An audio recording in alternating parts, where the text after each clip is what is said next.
Auckland's so-called summer weather is putting our Hillside house to the test.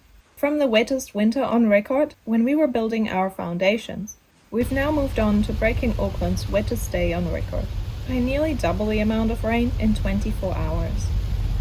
Although we're building a pretty solid hillside house on 80 thick piles that are 2 meters deep in the ground, which has the benefit of water running off underneath the house, the farm where we're staying in the sleep out wasn't quite as fortunate. It was very daunting when we were hit by 2 flash flooding events in 2 days. The water rose so fast and our access was cut off from the road. We were quite lucky in the sense that all habitable buildings on the family farm were just elevated enough to be spared by the main flood. Some of our drainage struggled, and water came far too close for comfort. But we got through it with a few sleepless nights. Creating a barrier. The wind was also scary, being right next to a massive tree that drops large branches onto our roof.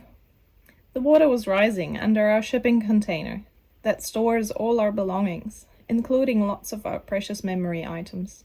We had elevated it on wooden logs for airflow underneath, and luckily the water only got up to about a hand's width underneath the floor. My heart goes out to those that weren't so lucky and lost everything in this terrible flood. I just wanted to share some of my images from this January 2023 flooding event in Auckland.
Of our build, we received notification that Auckland Council has cancelled all building inspections for this week, as their inspectors are prioritising storm-damaged properties. At this point, we don't know how long this will delay our build.